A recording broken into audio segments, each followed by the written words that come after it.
حساس پروگرام کے تحت 12,000 روپے دیے جانے والے اس سلسلے میں اس سینٹر میں رکھا گیا یہ انتظام تھا، جس کی وجہ سے یہاں آنے جانے والوں کی پبلک کا انتہا سے زیادہ رش تھا۔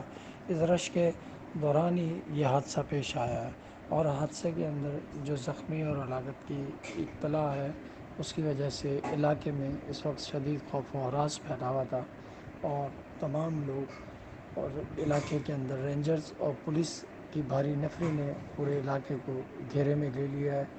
اس کے ساتھ ساتھ علاقے سے کچھ مشتبہ لوگوں کے لیے پوچھ گچھ بھی شروع کر دی گئی ہے۔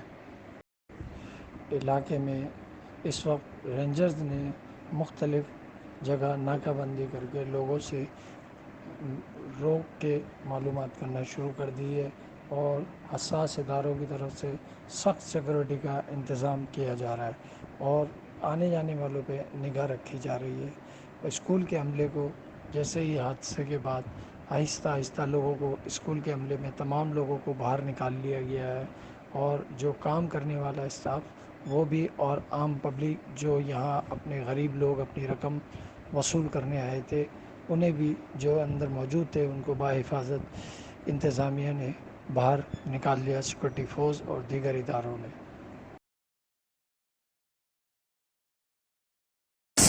وہ بھی جو ہے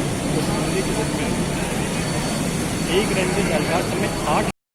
اچھا، آپ کیا وہاں جاب کرتی ہیں؟ آواز نہیں، جاب نہیں کرتی میں۔ اچھا اچھا، میں تو اندر ہی موجود تھی، بس دھماکے کی آواز آئی ہے۔ رینجرز وغیرہ پولیس پہلے سے بھی موجود تھے، اور پھر بعد میں اور زیادہ زخمی وغیرہ اندر گئے۔ اچھا، زخمی وغیرہ ہوئے؟ جی زخمی میرے خیال سے 4-5 تو ہمارے سامنے اندر آئے، اور باقی سنا تھا ایک کی ڈیتھ ہوئی ہے میرے خیال سے۔ اچھا، بڑی مہربانی بھائی۔ آپ اندر کیا کام کرتی ہیں؟ کام نہیں کرتے، پیسے لینے آئے تھے۔ کیا لینے آئے تھے؟ پیسے لینے آئے تھے۔ پیسے لینے آئے تھے؟ اچھا، تو آپ نے کیا دیکھا اندر کیا ہوا تھا اس وقت؟ آواز آئی تھی بس۔ کیا کس کی آواز آئی تھی؟ دھماکے کی آواز آئی، فائرنگ کے دھماکے کی۔ دھماکے کی اور فائرنگ کی آواز آئی ہے؟